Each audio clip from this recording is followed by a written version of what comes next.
यदि आपको जीवन में कभी भी अपमान का सामना करना पड़ा हो तो उसके बारे में किसी को भी न बताएं, क्योंकि ऐसा करने के बाद आप सभी के बीच में हंसी का पात्र तो बनेंगे ही, साथ साथ लोग आपके अपमान के बारे में जानने के बाद आपका सम्मान करना भी छोड़ देंगे।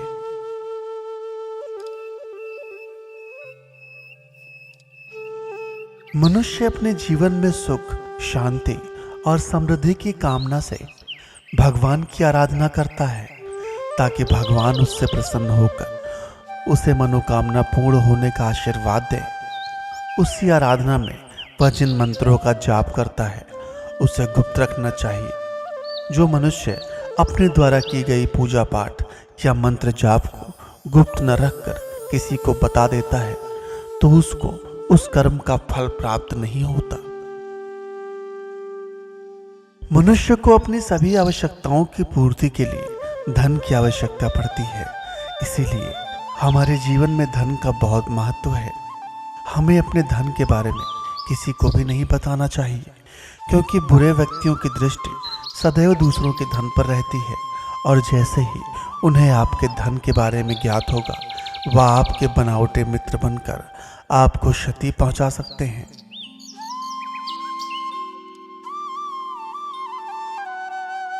मनुष्य को कभी भी अपने मान सम्मान का दिखावा किसी के सामने नहीं करना चाहिए।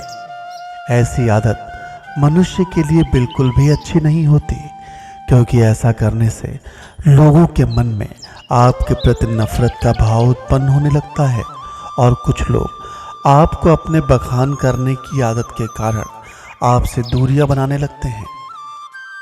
इसीलिए बेहतर ये होगा कि आप लोगों को उनकी समझ के अनुसार आपको परखने का मौका दें, तभी लोग आपके असली प्रशंसक होंगे। मनुष्य को अपनी आयु जहां तक हो सके गुप्त रखनी चाहिए, क्योंकि यदि आप ऐसा नहीं करते तो आपके शत्रु आपकी आयु के हिसाब से आपकी क्षमता और कौशल का अनुमान लगा सकते हैं और समय आने पर आपको नुकसान भी पहुंचा सकते हैं। हमें कभी भी अपने पारिवारिक मतभेद और समस्याओं को किसी को नहीं बताना चाहिए, क्योंकि कहा गया है कि ऐसा करने से आपकी प्रतिष्ठा को तो चोट पहुंचती ही है, साथ साथ बुरे लोग उसका लाभ उठाकर आग में घी डालने का कार्य करते हैं, जिससे आपके घर में कलेश और ज्यादा बढ़ने लगता है।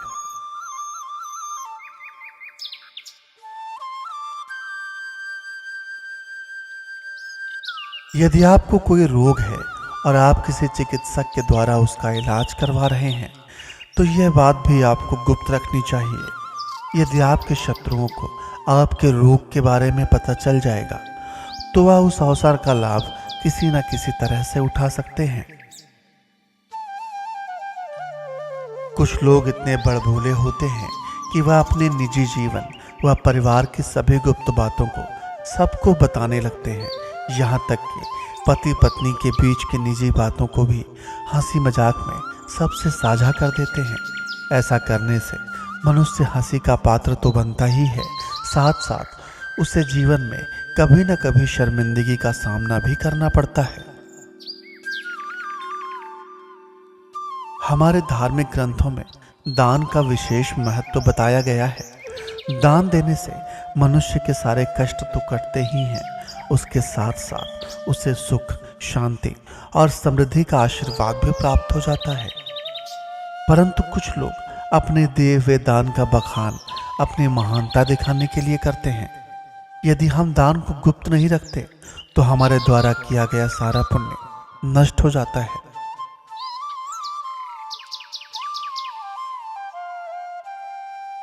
भगवत गीता के अनुसार एक बार अर्जुन भगवान श्री कृष्ण के समक्ष गए और उन्हें प्रणाम करके उनके चरणों में बैठ गए। भगवान ने देखा कि अर्जुन का मन किसी बात को लेकर विचलित है। ये देखकर श्री कृष्ण बोले, हे अर्जुन, तुम्हारे मन में जो भी शंका है वह मुझे बताओ, मैं उसे अभी दूर कर देता हूँ। यह सुनकर अर्जुन बोले, हे माधव, अच्छाई और धर्म के मार्ग पर चलने वाले मनुष्यों के जीवन में इतने दुख क्यों होते हैं, जबकि दुराचारी और अधर्मी सदैव सुख समृद्धि से परिपूर्ण होते हैं। अर्जुन का प्रश्न सुनकर श्री कृष्ण मंद मंद मुस्कुराने लगे और बोले, हे अर्जुन, तुम्हारे इस प्रश्न का उत्तर मैं तुम्हें एक कथा के द्वारा दूंगा। भगवान बोले कि एक बार एक नगर में दो पुरुष रहते थे। पहला पुरुष व्यापारी था, जो कि मन का साफ और धर्म के मार्ग पर चलने वाला था। उसके मन में किसी प्रकार का कोई छल कपट नहीं था और वह भगवान की मन से उपासना करने वाला था, इसीलिए प्रतिदिन मंदिर जाया करता था। दूसरी ओर दूसरा पुरुष अधर्मी और तामसिक प्रवृत्ति का था। मांस मदिरा का सेवन तथा चोरी करने वाला था। वह भी मंदिर जाता था, लेकिन उसका उद्देश्य केवल वहां जाकर चोरी करने का होता था। एक दिन नगर में बहुत तेज बारिश हो रही थी और ये देखकर कपटी व्यक्ति के मन में विचार आया कि तेज बारिश के कारण मंदिर में केवल पुजारी होगा, और इस अवसर का लाभ उठाने के लिए उसने मंदिर में प्रवेश किया और पुजारी की नजरों से बचकर मंदिर का सारा धन लेकर वहां से चला गया। कुछ समय पश्चात वहां भला व्यक्ति भगवान की पूजा के उद्देश्य से आ गया, किंतु पुजारी ने समझा कि इसी ने मंदिर के धन की चोरी की है और पुजारी जोर जोर से चिल्लाने लगा, जिसे सुनकर वहां पर बहुत सारे लोग आ गए और भले व्यक्ति को चोर समझकर बुरा भला कहने लगे। उसके बार बार समझाने पर भी किसी ने उसकी एक बात का भी विश्वास नहीं किया। किसी तरह वह मंदिर से बाहर आया और बाहर आते ही एक गाड़ी ने उसे टक्कर मार दी, जिससे वह गिर गया और उसको बहुत चोट आई। उसके पश्चात जब वह अपने घर जा रहा था तो रास्ते में उसे वही दुष्ट व्यक्ति मिला जिसने मंदिर में चोरी की थी। वह धन से भरी हुई पोटली लेकर बहुत खुश था और खुशी में बोल रहा था, आज तो बहुत ही मजा आ गया, जो मंदिर का सारा धन मेरे हाथ लग गया। यह सुनकर भले व्यक्ति का मन दुखी हो गया।